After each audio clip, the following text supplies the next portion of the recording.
बैठे हैं गंगा सागर, वहां तक कैसे जाएंगी? बड़ा इंजीनियरिंग का प्लान बना।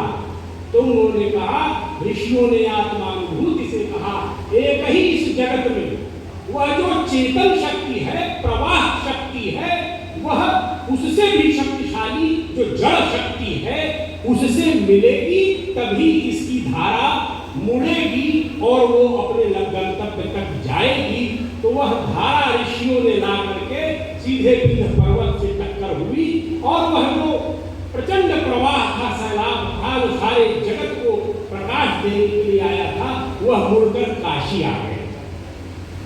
और काशी क्यों आया? बाबा स्वयं बैठे हुए, भगवान भूतनाथ बैठे हुए इस जगत के अंदर।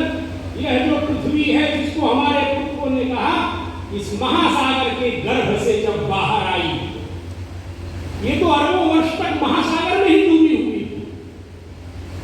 और महासागर के गर्भ से जब बाहर आई तो पहला जीवन का प्रकाश जिस भूमि पर पड़ा, वही जो अंतर्मन में सबके प्रकाशित है। काश्याम प्रज्ञा प्रकाशिते इति काशी, सबके भीतर अंतरात्मा स्वरूप जो प्रकाशित है वह यह काशी की भूमि है, जहाँ बाबा आज भी बैठे हैं। उस प्रकाश को स्पर्श करते हुए माँ यही गोमती धारा को साथ लेकर आगे बढ़ते हैं। तो ऋषियों ने कहा, यह जो भूमि है जहाँ जीवन का प्रकाश सबसे पहले आया, ये वही भूखंड क्षेत्र है।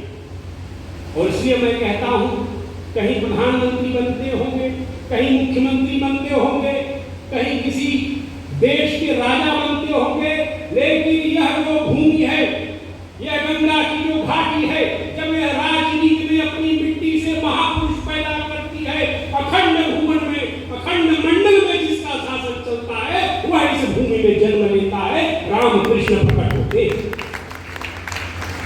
चक्रवर्ती साम्राज्य पैदा होते, चक्रवर्ती शासक पैदा होते।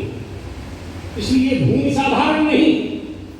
और इसीलिए इस भूमि पर अंग्रेजों ने जब कब्जा किया और इलाहाबाद के किले में जब भारत का दुर्भाग्य हस्ताक्षरित हुआ प्लासी के रण के बाद, तो अंग्रेजों ने सबसे पहले अवध और बंगाल, जिसमें बिहार भी था और अवध में हम सब लोग ही थे, इसका जो राजस्व राइट है अंग्रेजों ने पहली बार मुगलों के हाथ से ले लिया। और वही दिन था हमारी दुर्दशा शुरू हुई।